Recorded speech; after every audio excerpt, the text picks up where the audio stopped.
اذکر فی کتاب مریم اذ انتبذت من اہلها مکانا شرقیہ۔ اس کتاب میں مریم کا بھی واقعہ بیان کر جبکہ وہ اپنے گھر کے لوگوں سے علیحدہ ہو کر مشرقی جانب آئی۔ فاتخذت من دونهم حجابا فارسلنا الیہا روحنا فتمثل لها بشرا سویا۔ اور ان لوگوں کی طرف سے پردہ کر لیا، پھر ہم نے اس کے پاس اپنی روح جبرائیل علیہ السلام کو بھیجا، بس اس کے سامنے پورا آدمی بن کر ظاہر ہوا۔ قالت انی اعوذ بالرحمن منک ان کنت تقیا۔ تو مریم علیہ السلام کہنے لگی، میں تجھ سے رحمان کی پناہ مانگتی ہوں اگر تو کچھ بھی اللہ سے ڈرنے والا ہے۔ جواب دیا کہ میں تو اللہ کا بھیجا ہوا قاصد ہوں، تجھے ایک پکیزہ لڑکا دینے والا ہوں۔ قال انما انا رسول ربک لیہب لک غلاما زکیا۔ قالت ان یکون لی غلام ولم یمسسنی بشر ولم اک بغیا۔ کہنے لگی، بھلا میرے ہاں بچہ کیسے ہو سکتا ہے، مجھے تو کسی انسان کا ہاتھ تک نہیں لگا اور نہ میں بدکار ہوں۔ جبرائیل علیہ السلام نے فرمایا، قال کذالک، اس نے کہا بات تو یہی ہے لیکن تیرے پروردگار کا ارشاد ہے، قال ربک ہوا علی حین، کہ وہ مجھ پر بہت ہی آسان ہے، ہم تو اسے لوگوں کے لیے ایک نشانی بنا دیں گے اور اپنی خاص رحمت، یہ تو ایک طے شدہ بات ہے۔ فحملته فانتبذت به مکانا قصیا، بس وہ حمل سے ہو گئیں اور اسی وجہ سے وہ یکسو ہو کر ایک دور کی جگہ چلی گئی۔ فجاء المخاض الى جذع النخلہ، پھر درد زا اسے ایک کھجور کے تنے کے نیچے لے آیا، بولی کاش، قالت یا لیتنی مت قبل هذا وکنت نسیا منسیا، بولی کاش میں اس سے پہلے ہی مر گئی ہوتی اور لوگوں کی یاد سے بھی بھولی بسری ہو جاتی۔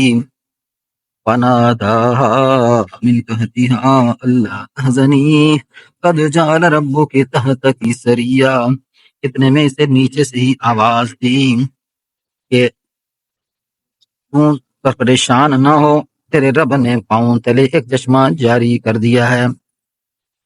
وَهُزِّي إِلَيْكِ بِجِذْعِ النَّخْلَةِ تُسَاقِطْ عَلَيْكِ رُطَبًا جَنِيًّا، اس کھجور کے تنے کو اپنی طرف ہلا، یہ تیرے سامنے تر و تازہ پکی کھجوریں گرا دے گا۔ فَكُلِي وَاشْرَبِي وَقَرِّي عَيْنًا، اب چین سے کھا پی اور آنکھیں ٹھنڈی کر۔ اگر تجھے کوئی انسان نظر پڑ جائے تو کہہ دینا میں نے اللہ رحمان کے نام کا روزہ مان رکھا ہے، میں آج کسی شخص سے بات نہ کروں گی۔ اب حضرت عیسیٰ علیہ السلام کو لیے ہوئے وہ اپنی قوم کے پاس آئی، سب کہنے لگے مریم، قالوا یا مریم لقد جئت شیئا فریا، مریم تو نے بڑی بری حرکت کی، یا اخت ہارون ما کان ابوک امرأ سوء وما کانت امک بغیا، اے ہارون کی بہن، نہ تو تیرے باپ برا آدمی تھا اور نہ تیری ماں بدکار تھی۔ مریم نے اپنے بچے کی طرف اشارہ کیا، سب کہنے لگے کہ لو بھلا ہم گود کے بچے سے باتیں کیسے کریں۔ قال انی عبد اللہ آتانی الکتاب وجعلنی نبیا، بچہ بول اٹھا کہ میں اللہ تعالیٰ کا بندہ ہوں، اس نے مجھے کتاب عطا فرمائی اور مجھے اپنا پیغمبر بنا لیا۔ بچہ بول اٹھا کہ میں اللہ تعالیٰ کا بندہ ہوں، اس نے مجھے کتاب عطا فرمائی اور مجھے اپنا پیغمبر بنایا۔ وجعلنی مبارکا اینما کنت واوصانی بالصلاۃ والزکاۃ ما دمت حیا، اور اس نے مجھے برکت کیا جہاں بھی میں ہوں، اور اس نے مجھے نماز اور زکوٰۃ کا حکم دیا ہے جب تک میں زندہ رہوں۔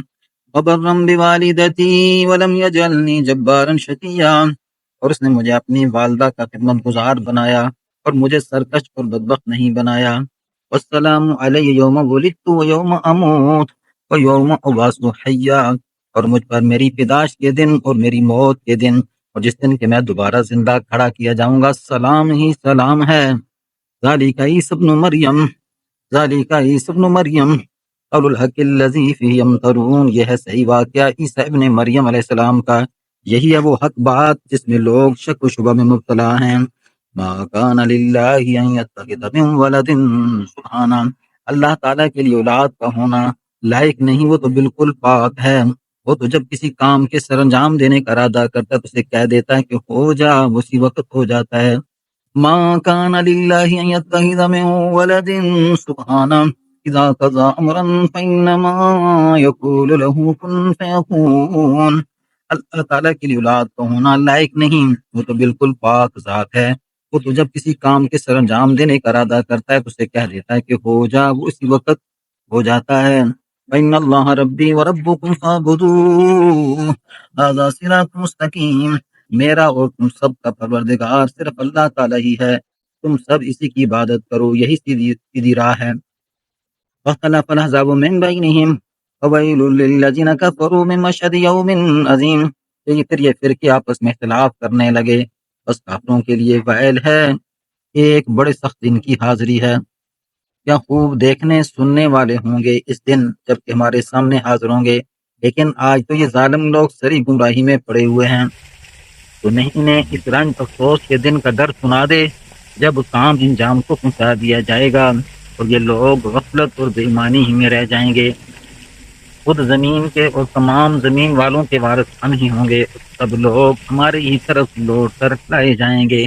اِنَّا نَحْنُ نَرِثُ الْأَرْضَ وَمَنْ عَلَيْهَا وَإِلَيْنَا يُرْجَعُونَ۔